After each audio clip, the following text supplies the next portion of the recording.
सो पहला जो स्टेज होता है, first stage is to cover NCERT. और एनसीईआरटी कवर करने के पीछे एक ऑब्जेक्टिव होता है।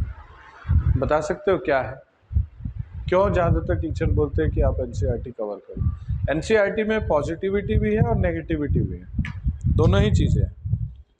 फॉर एग्जाम्पल एनसीईआरटी की आप फिजिक्स की उठा लो, हिस्ट्री की उठा लो, कोई सी भी चीज़ उठा लो, एक पैराग्राफ से तुरंत जंप कर जाता है दूसरे पैराग्राफ, जहाँ पता भी नहीं लगेगा आपको कि मतलब एक्चुअली में हुआ क्या। ठीक, 12th क्लास का एक चैप्टर है हिस्ट्री का, उसमें एक ही पैराग्राफ में 8th to 18th century describe किया हुआ है कि इस टाइम पे रिलीजियस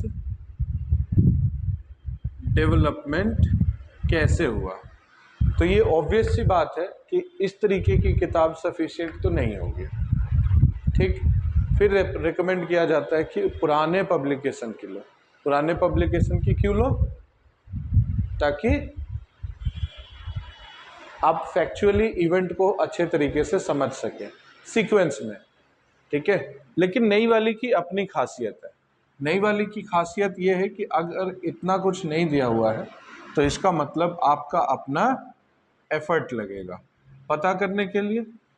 तो थोड़ी बहुत ये सेल्फ स्टडी करने पे ज़रूर मजबूर करती है कि थोड़ा सा आप पता करिए कि आखिर इसके अलावा और क्या हुआ था। इसके ऊपर तो टोटली डिपेंडेंट नहीं रह सकते आप। ठीक है, ठीक। 6th क्लास की किताब आपने खरीदी तो उसमें पढ़ा होगा कुछ ना कुछ तो, या देखा नहीं देखा? अच्छा, ये हिंडन में बाढ़ आने की वजह से? ठीक है, हिंडन नदी कहाँ से निकलती है? ये आइडिया ना। अब ना इन चीज़ों की आदत डाल लो। ये वो चीज़ें हैं जितना ज़्यादा आप इनको एक्टिव रखोगे ना अपनी लाइफ में, उतनी ही आसानी से आप अपना पेपर पास कर सकते हैं। ठीक है, नहीं तो डिफ़िकल्ट होना डिफ़िकल्ट होने में ज़्यादा टाइम थोड़ी लगता है।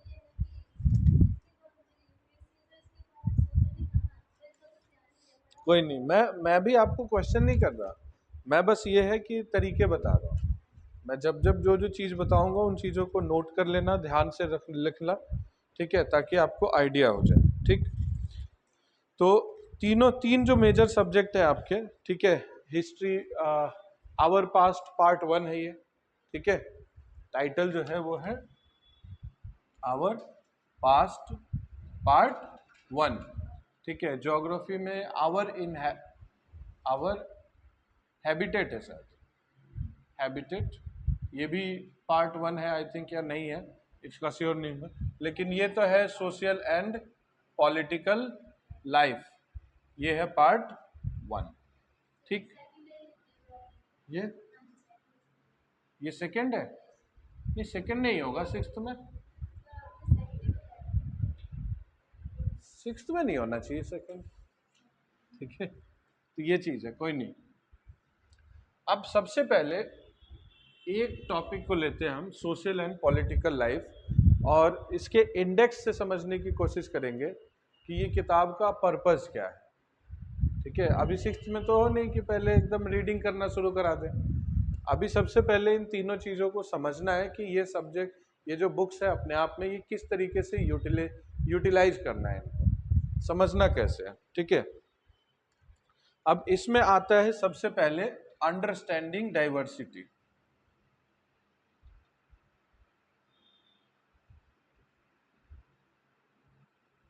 हमारा जो देश है, ठीक है, उसमें आप अपने ही गांव में देखेंगे अलग अलग जो है कम्युनिटी के लोग रहते हैं।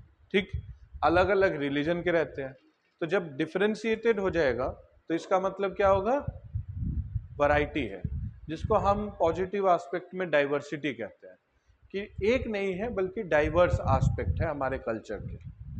ठीक है, और ये डाइवर्सिटी जो है वो एक दिन में अचीव नहीं हुई है। From ancient time Indian land has been subject to attack, invasion and arrival of many European or African or Central Asian people. Okay, people came in band, people came in group, people came as a country, as a nation, as an empire, as a colonizer. ठीक है, हर तरीके से जो लोग हैं वो आए और यहाँ पर कुछ ना कुछ किसी न किसी तरीके से रह गए। ठीक है, थैंक यू।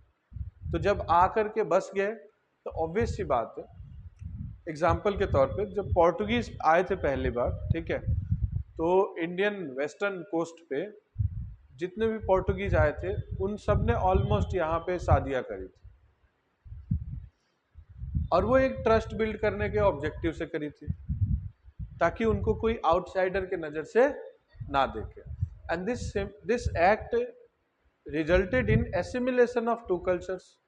आज आप कभी गोवा जाओ, ठीक है, या उस बेल्ट पे जाओ, गोवा वाले बेल्ट पे, तो आपको समझ आएगा कि क्रिश्चियनिटी या पोर्टुगीज कल्चर जो है वो कितना फैला हुआ है आज के डेट में भी, जबकि उनको गए कई साल हो गए। ठीक है, स्टिल जो है, और उसके बाद उनके रहने के बाद ब्रिटिशर्स इतने साल तक रहे हमारे देश में, उसके बावजूद भी वो चीज़ें आज एग्जिस्ट करती हैं। तो इसी से डाइवर्सिटी का जो है वो मतलब डाइवर्सिटी जो है वो बनती है। तो सबसे पहले आपको मालूम होना चाहिए कि डाइवर्सिटी क्या है। ठीक, उसके बाद दूसरा टॉपिक है वो है आपका डिस्क्रिमिनेशन, डाइवर्सिटी एंड डिस्क्रिमिनेशन। ठीक है, वर्ड्स पे मैं ज़्यादा ध्यान देता हूँ। ठीक है, अब जहाँ पे डाइवर्सिटी होगी, जहाँ पे अलग अलग किस्म के लोग होंगे, वहाँ पे किसी न किसी तरीके से डिस्क्रिमिनेशन होगा ही होगा। ठीक है, आप खुद के साथ डिस्क्रिमिनेशन करते हैं। आप जब उदास होते हैं तो आप कुछ नहीं खाते, और आप जब खुश होते हैं तो जरूरत से ज़्यादा खा लेते हैं। तो कहने को तो ये भी डिस्क्रिमिनेशन ही है, आप अपने प्रति भी कहीं ना कहीं अलग अलग सिचुएशन में अलग अलग चीज़ें करते हैं। खैर, पॉलिटिकल साइंस में डिस्क्रिमिनेशन इस मामले में नहीं होता है। आप खुश हो या फिर दुखी हो, दोनों ही कंडीशन में आप कितना खाते हैं वो डिस्क्रिमिनेशन में आता है। ठीक है, आप भी एक ह्यूमन बीइंग है और एक सामने वाला भी ह्यूमन बीइंग है, आपको कुछ अधिकार मिले हैं आपको और दूसरे को कुछ नहीं मिला है, तो ये चीज डिस्क्रिमिनेशन के अंडर में आ जाती है। ठीक है, तो डिस्क्रिमिनेशन का मतलब ये है कि कंडीशन एक ही हो बट प्रिविलेज अलग अलग। ठीक, जैसे आप दोनों ने ही सजा करी, ठीक है, और आपको तो बोला कि आप 4 बार उठक बैठक कर लो, सिटअप्स कर लो, हो गया काम खत्म आपका, और दूसरे को फांसी पे लटका दिया। तो ये क्या है? ये it is a kind of discrimination. तो ये चीज देश में हमारे रही है, हुई है, वैरायटी इतनी रही है, विद इन कम्युनिटी डिफरेंसेस रहे हैं, तो कहीं ना कहीं बाय नेचुरल वो आ ही जाता है। जब सेंस ऑफ डिफरेंस आएगा तो सेंस ऑफ डिस्क्रिमिनेशन आने में ज़्यादा टाइम नहीं लगेगा। ठीक है, तो ये चीज़ है। तो पहले इन दोनों को समझेंगे। पॉलिटी एकदम से डायरेक्ट गवर्नमेंट पे नहीं जाएंगे हम, ठीक है, तो इस चीज़ का आपको ध्यान रखना है। ठीक है, फिर तीसरा जो टॉपिक है वो है गवर्नमेंट। अब कितने तरीके के गवर्नमेंट होते हैं अलग अलग, उसके बारे में बताया जाएगा आपको। और फिर उसमें से अगला चैप्टर जो हम फॉलो करते क्या करते हैं, डेमोक्रेटिक गवर्नमेंट। फिर इसके फीचर्स क्या है, क्योंकि हम इसको फॉलो करते हैं ना, तो इसके फीचर तो मालूम ही होने चाहिए, है कि नहीं है? तो ये चीज है। उसके बाद देश में हमारे गांव के कल्चर में गांव के बड़े बुजुर्ग का मिलना, जिसको बोलते हैं पंचायत। ठीक है, तो पंचायत का या फिर एक तरीके से बहुत पुराना कल्चर है हमारा। दुनिया की सबसे पहले रिपब्लिक असेंबली जो है वो हमारे ही कंट्री से शुरू हुई थी। जब दुनिया में ज़्यादा क्या कुछ भी नहीं था, तब हम अपने यहाँ पे शहर का निर्माण कर रहे थे, सिटीज़ बना रहे थे।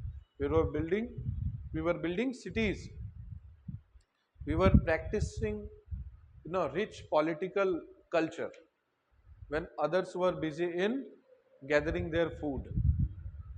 ठीक है, तो ऐसे में ये चीज समझना जरूरी है कि जिस गवर्नमेंट को हम फॉलो करते हैं उसके पॉलिटी कर लिया जाएगा, कोई दिक्कत नहीं। ठीक है, चलो, सबसे ज्यादा बड़ा जो है चैप्टर है ना वो इसका है, हिस्ट्री का है। ठीक है, हिस्ट्री को अगर हम देखें, ठीक है, तो पहले तो ये बेसिक्स पूछेगा। ठीक है, टाइटल है what, where, how and why. ठीक है, क्या है? What, where, how and why. अब ये टाइटल देता है, टाइटल से अपने आप, टाइटल भी सोचने की बात है कि क्यों ऐसा कह रहा है। वो ऑब्जेक्टिव होता है कि आप किस तरीके से आपको ये चैप्टर पूरा कवर करना है, क्या चीज़ मिला, कहाँ मिला, कैसे हुआ था वो, क्यों हुआ था। ठीक है, कैसे और क्यों ये तो एक सब मान लीजिए। और ये अब जैसे मैं बताऊं इस छोटे से, क्या था इंडस वैली सिविलाइजेशन। ठीक है, इसका एक है मोहनजोदारो। ठीक है, ये कहाँ पर है और ये कैसे निकला था, इसी के ऊपर क्वेश्चंस जो है वो आते हैं आपके पे। ठीक है, अब हो सकता है कि ये चीज़ दे दे, ये चीज़ दे दे, यही पूछ ले। फॉर एग्जाम्पल पूछ ले व्हाट, ग्रेट बाथ कहाँ है? मोहनजोदारो। ठीक है, और कैसे, किस लिए बनाया गया था? रिचुअलिस्टिक पर्पस के लिए। ठीक, तो ये इस तरीके से जो है वो क्वेश्चंस आते हैं। तो यही टाइटल जो है वो आपका दिया हुआ है, व्हाट, वेयर, क्या चीज़ मिली है, कहाँ मिली है। क्या हर घटना को हम हिस्ट्री मान सकते हैं? नहीं, not every event is a historical event. ठीक है, वो इवेंट जो कॉमन पीपल को एक लॉन्ग टाइम के लिए इम्पैक्ट करे, कोई ऐसी पॉलिसी, कोई ऐसा एक्शन, कोई ऐसा इवेंट जो बहुत लंबे समय के लिए हाँ इम्पैक्ट करता है, तो उसको हम हिस्टोरिकल इवेंट में रखते हैं। ठीक है, तो ये चीज़ है। तो पहले तो ये है कि पहला ये बेसिक्स है कि हिस्ट्री का ये बेसिक्स आपको क्लियर होना चाहिए। ठीक है, अब इसको जब हम कवर करेंगे तो इनिशियली स्टार्ट करेंगे, लाइक सी का क्या मतलब होता है, बीपी का क्या मतलब होता है, टाइमलाइन कैसे होती है। ठीक है, जैसे 400 कोई कैसे आदमी 400 BCE में जन्म ले सकता है एंड 350 में मर जाएगा, जबकि आज के डेट में आप ये समझ लीजिए कि 1950 में कोई पैदा हुआ और 2000 में मरा, यानी इंक्रीजिंग ऑर्डर में उसका लाइफ चल रहा है। तो डिक्रीजिंग ऑर्डर में कैसे चल सकता है, बता सकते हैं? कि कोई आदमी 400 BCE में पैदा हुआ और वो 350 BCE में डेथ हो गई उसकी। ये कैसे है? ये ऐसे है क्योंकि हिस्ट्री के टाइम के हिसाब से ये 0 है और ये -1 -2, इस तरीके से -350 आएगा, इस तरीके से -400 आएगा। लाइफ हमेशा फॉरवर्ड चलती है। टाइमलाइन तो 2 पार्ट में होंगे, लाइफ 2 पार्ट में नहीं है, लाइफ एक ही पार्ट में। तो कोई भी चीज़ जो जितनी पुरानी होगी उस समय वो स्टार्ट होगा, लाइक बर्थ, और उस समय डेथ होगी। ठीक इसी तरीके से 1950 होगा। ठीक है, जैसे 1 2 करके आएगा तो यहाँ पे उसका बर्थ होगा और 2000 में उसकी डेथ होगी। ठीक, तो ये चीज़ है, इसको हम बोलते हैं टाइमलाइन। ठीक है, हमेशा फॉरवर्ड में ही देखना होता है। ठीक, टाइमलाइन का अपना यूटिलाइजेशन है। ठीक है, जैसे हम आवर हैबिटेट पढ़ेंगे तो ग्लोब पढ़ेंगे। ठीक है, अच्छा 6th क्लास में लिखा आपको एक मैप का चैप्टर होगा। ठीक है, MAP, मैप मतलब क्या होता है, कैसे बनाते हैं, स्केल कैसा होता है, प्लान कैसे करते हैं, उस पर किस तरीके के सिंबल्स यूज किए जाते हैं, कितने तरीके के होते हैं। जैसे आपको कितने तरीके का मैप पता है? आप कितने तरीके का मैप जानते हैं? हाँ, आप कितने तरीके का मैप जानते हैं बताइए? पॉलिटिकल, कॉमनली तो आपने देखा ही होगा, पॉलिटिकल मैप है, लिखा रहता है। दूसरा फिजिकल मैप, एक थीमेटिक मैप होता है, ठीक है। देखिए हर पर्पज के लिए अलग अलग मैप होता है। अगर आप आर्मी वालों के पास देखेंगे तो टेरेन मैप बिल्कुल डिफरेंट होगा, वो आपको समझ में भी नहीं आएगा क्या है, ठीक है। और उनको ट्रेनिंग मिली होती है, वो समझ जाते हैं कि कहाँ पे पेड़ है, कहाँ पे नदी है, कहाँ पे क्या है, ठीक। कॉमन चीज़ें तो आप भी जानते हैं, जैसे रेलवे लाइन है तो रेलवे लाइन मैप में कैसे शो करते हैं?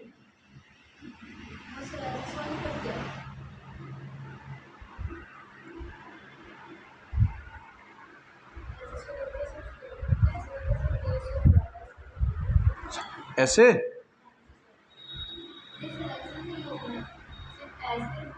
बताओ। अच्छा ओके। हाँ हाँ हाँ, कैसे बताओ? हाँ हाँ ठीक है। हाँ हाँ हाँ करेक्ट, हाँ ठीक, ओके। अच्छा ठीक है, आर्मी के मैप में ऐसा होता है, ठीक है, ओके मैं समझ गया, ठीक है। बट ये जो आप बता रहे हो ना क्रॉस, जो हैशटैग जैसा होता है, अगर आप बड़े से लाइन पे अगर आपको दिखाना हो कि क्या है, तो वो लाइन ऐसे बनाई जाती है, ठीक है। मैं बता रहा हूँ, इसीलिए तो बोला मैप कई तरीके के होते हैं, ठीक है। तो ये टाइप का जो मैप, मतलब डिफरेंट टाइप के मैप है, आपके 6th क्लास में दिया हुआ है, ठीक। अब जैसे आपको तो पता नहीं होगा, आप जैसे यूपीएससी, आप सिविल सर्विसेज को अगर हटा करके आप कोई भी एग्जाम प्रिपेयर करें तो एनसीईआरटी आपको रिकमेंड नहीं किया जाता है, कोई भी नहीं करता है, ठीक है, सिवाय मेरे। मैंने सबको बोला हुआ है एनसीईआरटी पढ़ना है, ठीक है, तो कोई नहीं करता। अब होता क्या है कि क्वेश्चन अगर आ जाएगा कि टाइप ऑफ मैप के ऊपर, तो कैसे आंसर करोगे? टाइप ऑफ मैप के ऊपर कैसे आंसर करोगे? मैप में कॉन्टोर कैसे बनाया जाता है, क्या शो करता है, रिप्रेजेंट क्या करता है। अभी एक एग्जांपल शो करूंगा मैं मैप के ऊपर, ठीक है। तो ये चीज है कि कैसे क्वेश्चंस बनते हैं, एंड हम ध्यान से नहीं पढ़ते हैं तो किस तरीके से हमारा नुकसान हो जाता है, ठीक है।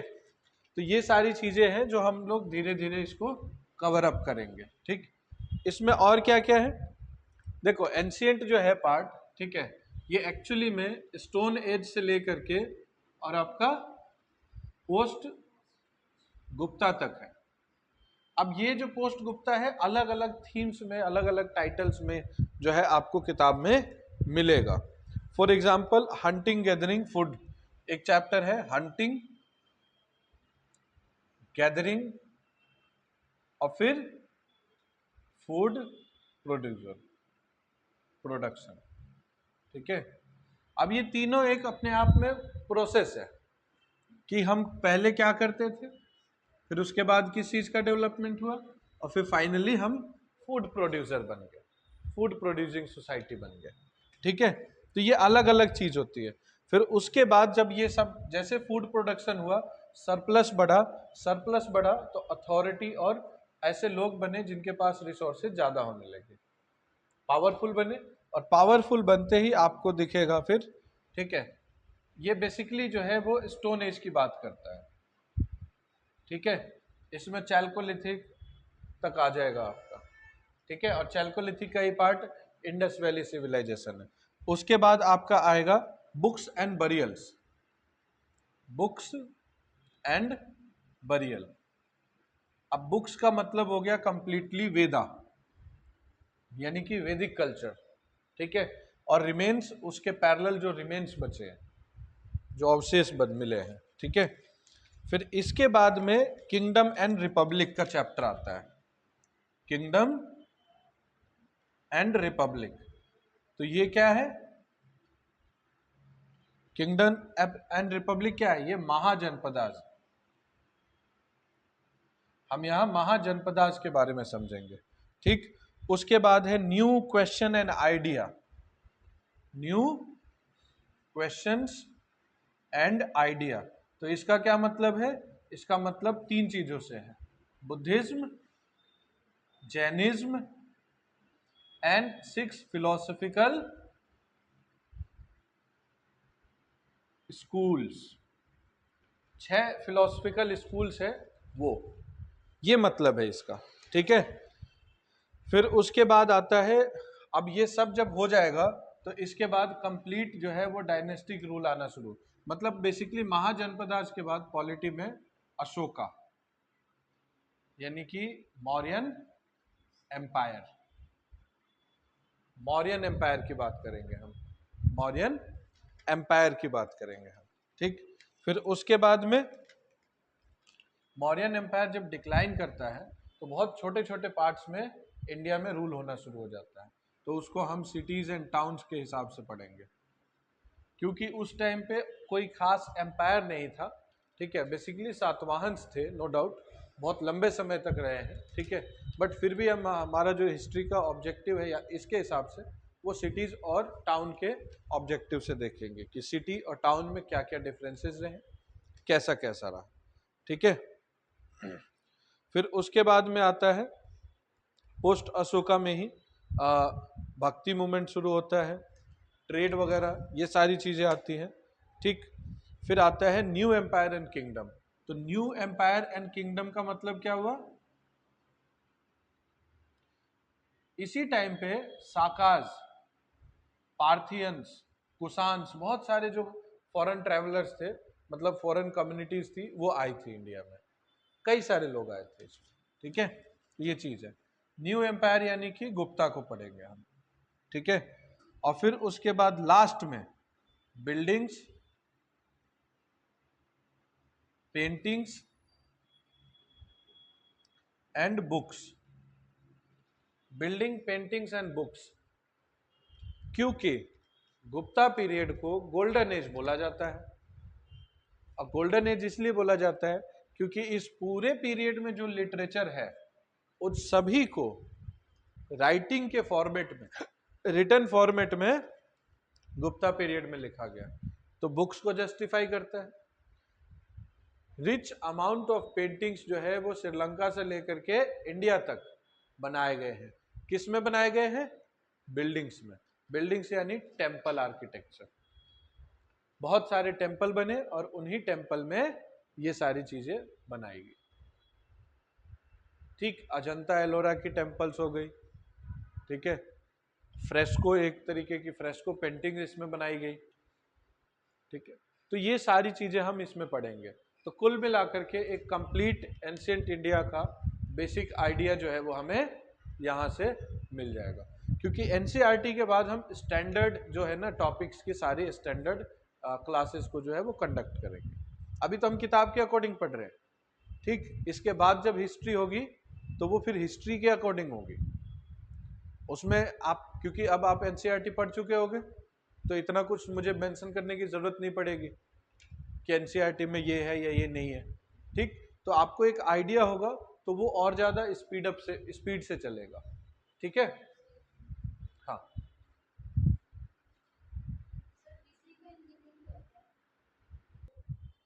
हाँ, अंदाजा लगाइए क्या क्या क्या पढ़ना पड़ सकता है, मतलब जब कोई भी इंट्रोड्यूस करेगा किसी भी बच्चे को या किसी भी पर्सन को कि ये ज्योग्राफी, तो कहाँ से स्टार्ट करेगा? हाँ, जियोग्राफी का मतलब, जियो एंड ग्राफी मतलब अर्थ का, हाँ, अर्थ का स्ट्रक्चर, अर्थ के ऊपर, अर्थ का जो साइंस है वो क्या है। तो सबसे पहले तो अर्थ का रेप्लिका, पहला ही टॉपिक आएगा ग्लोब। ठीक है, अब ग्लोब आएगा तो आ, इसके पहले हम अर्थ है एक चैप्टर। ठीक है, उसके बाद है ग्लोब। ठीक, तो अर्थ पे क्या है और उसका रेप्लिका क्या कहता है, बेसिकली इन दोनों चीजों से बेसिक चीजें मालूम होंगी, जैसे कि सॉरी, लैटिट्यूड्स क्या होते हैं। ठीक है, एल्टीट्यूड क्या होता है, लॉन्गिट्यूड क्या होता है, कौन सा टाइम के लिए यूज हो सकता है, कौन सा प्लेस के लिए यूज होगा, ठीक है। मेजर लाइंस क्या करती हैं अर्थ पे, किस तरीके से अलग अलग 24 जो है वो टाइम जोन्स होते हैं, क्यों इंडिया जो है वो 5 hours 30 minutes यानी कि 5.5 hours अहेड है। इंडिया के ईस्ट और वेस्ट में 2 hours का डिफरेंस कैसे हो जाता है, सन तो एक ही है। तो बेसिक जो है वो सारी चीजें इसमें पढ़ेंगे, ठीक। उसके बाद में अब अर्थ का रोटेशन होगा तो ये कॉन्सेप्ट क्लियर होगा, ठीक है। तो अर्थ का मूवमेंट पढ़ेंगे, बेसिकली मोशन आता है, मोशन ऑफ अर्थ। अब मोशन ऑफ अर्थ में दोनों चीजें आती है, रेवोल्यूशन एंड रोटेशन। कोई बता सकता है दोनों में मेजर डिफरेंस क्या है?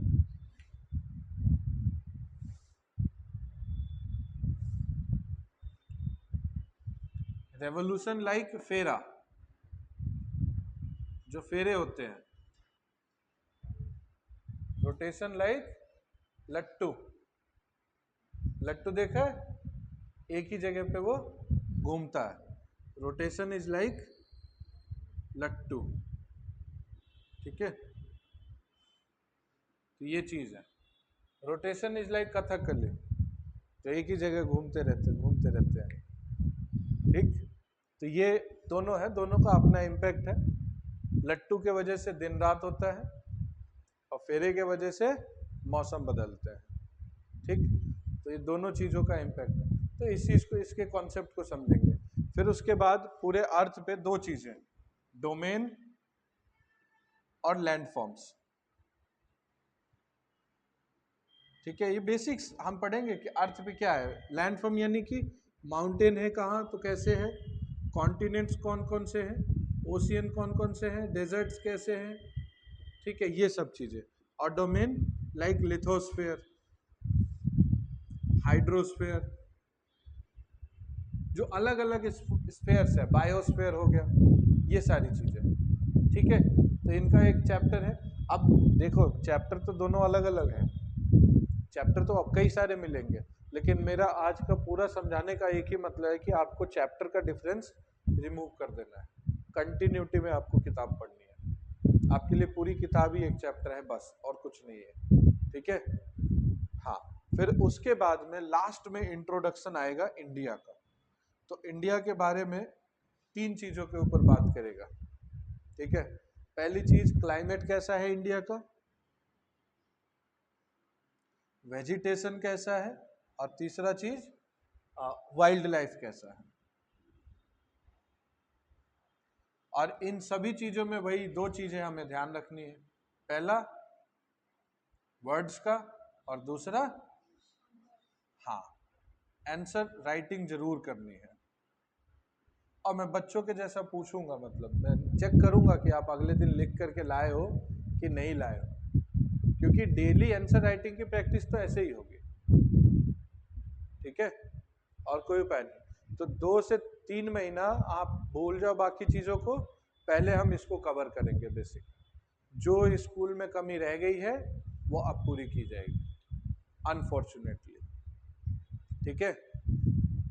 नहीं तो आप ये समझो कि हमें इतने बड़े बच्चों को ये बताने की जरूरत पड़ेगी क्या, क्या करना चाहिए क्या नहीं करना चाहिए।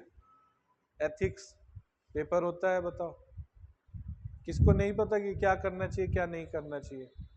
फिर क्यों लगाया गया, ताकि लोग कम से कम पढ़ के आए कि भाई क्या सही है क्या गलत है। क्योंकि उनको लगता है कि भाई हम इतने पावर में है तो कोई हमें पैसे दे रहा है किसी काम करने, तो क्या ही गलत है, बताओ। कमाल की बात होगी। लोग घूस को जस्टिफाई कर देते हैं, ब्राइब को जस्टिफाई कर देते हैं, सर्विस चार्ज के नाम पे अपनी तकलीफ गिना देते हैं कि हमें इतना इतना ये चीजें झेलना पड़ा, तो उसका कंपनसेशन है ये हमारा। इसलिए मैं कहता हूं अगर आपको पैसा कमाना है तो आप बिजनेस करिए, ठीक है।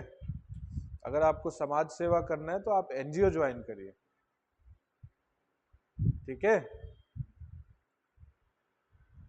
लड़ना है देश के लिए तो फौज ज्वाइन कर लीजिए, ठीक। कुछ राजनीतिक सुधार करना है तो कोई पॉलिटिकल पार्टी ज्वाइन कर लीजिए, लेकिन इन सारे ऑब्जेक्टिव के लिए आप सिविल सर्विसेज मत ज्वाइन करिए। सिविल सर्विसेज क्यों ज्वाइन करना है, इसका जवाब आपका अपना होना चाहिए और यूनिक होना चाहिए, ठीक है। वाई का जवाब बहुत जरूरी है, सिर्फ सिविल सर्विसेज के लिए ही नहीं। आप कुछ भी कर रहे हो, आप कबाड़ी का बिजनेस कर रहे हैं तो क्यों कर रहे हैं, उसका जवाब आपको जितना क्लियर होगा आप उस काम को उतने ही अच्छे तरीके से कर पाओगे, ठीक है। दोस्त कर रहा है इसलिए कर रहे हैं, किसी ने बोल दिया इसलिए कर रहे हैं, ये सारी ऑब्जेक्टिव्स जो है वो ध्यान में रख करके चीजें की जाती है, ठीक है। और प्लस रेशनल माइंड तो होता ही है, आप जो भी चाहें अगर ठान ले करने को तो उसकी रिक्वायरमेंट फुलफिल करिए, आप आराम से वो चीज कर लेंगे, कोई दिक्कत नहीं है, ठीक है। क्लियर है, मिटा दूं?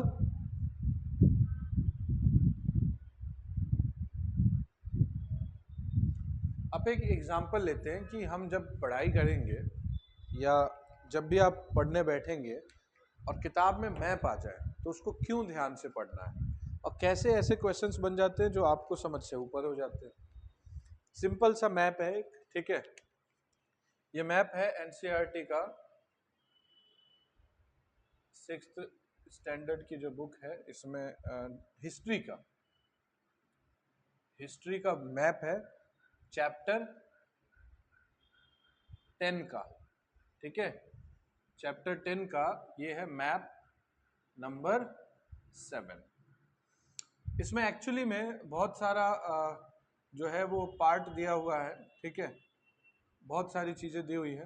तो आपको पता है कि ये गंगा निकलती है, ठीक उसके पैरेलल यमुना निकलता है, ठीक। जहां ये मिलते हैं ये क्या है,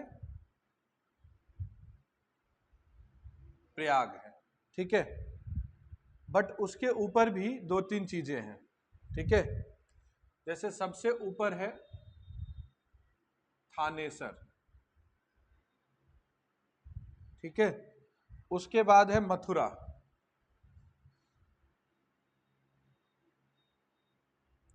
फिर यहां पर है आपका कन्नौज, ठीक। मैप में और भी लंबा है, बस अपने पर्पज के लिए, जैसे आप यहां आओगे आगे तो ये पटना दिखाएगा, ठीक है। तो ये मैप अलग अलग दिया हुआ है। अब क्वेश्चन का फॉर्मेशन देखिए क्या होगा, ठीक है। विच ऑफ द फॉलोइंग, अगर इजी बनाना होगा तो सिटी लिखेगा और डिफिकल्ट बनाना होगा तो सिटीज कर देगा, ध्यान रखिएगा। तो क्वेश्चन को हमेशा ध्यान से पढ़ना है, ठीक है। Which of the following city, और दोनों बना दिए तो और difficult, then you have to guess cities, ठीक है। इज और आर कर देगा क्योंकि इसके अकॉर्डिंग इसको सेंटेंस भी ठीक करना है, ठीक है। Not situated, not situated on the bank of river Yamuna. ये क्वेश्चन मैंने खुद प्रिपेयर किया है, ये कोई प्रीवियस ईयर का नहीं है। एक मैप है, एक मैप से किस तरीके से क्वेश्चन फॉर्म हो सकता है, ठीक है। इस चीज को हमें समझना है, ठीक है। अब पहला तरीका, पहला टाइप,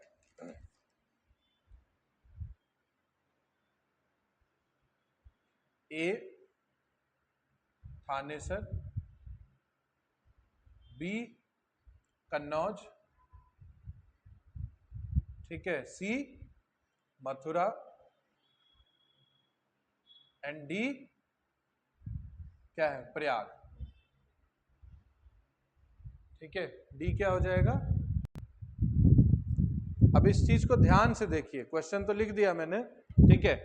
ये मैप है मैप नंबर 7 10th चैप्टर का 6th क्लास की हिस्ट्री का।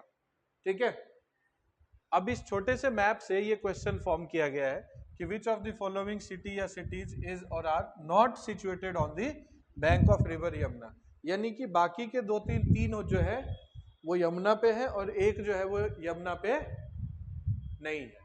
ठीक है, अब देखो पहला तो सीधा सीधा टाइप आ जाएगा, ये तो पहले आते थे, ये एसएससी या सीडीएस कॉमन क्वेश्चंस हैं। ठीक है, ये आ जाएगा। ठीक, इसमें आंसर क्या होगा? ठीक,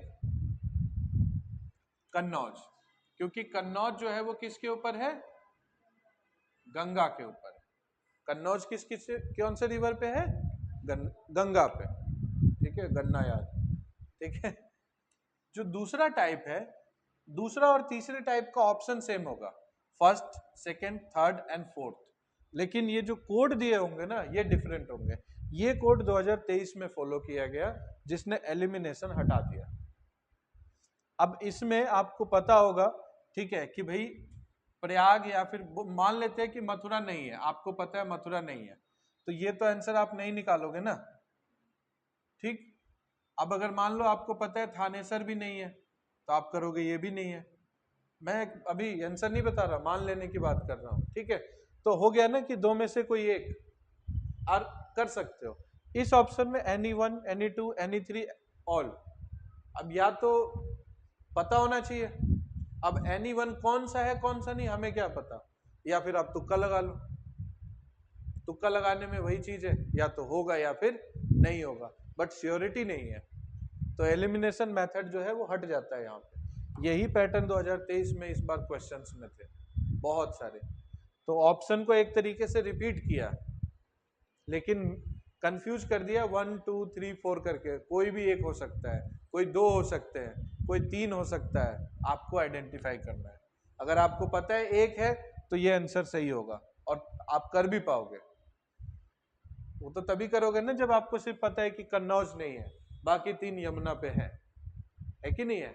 अब दूसरी चीज, इसको कंफ्यूजन हो सकता है प्रयाग को, ये तो गंगा जमुना जहां मिलती है वहां दोनों पे है, तो ये दोनों ही तरीके से अप्लाई हो सकता है कि नहीं है।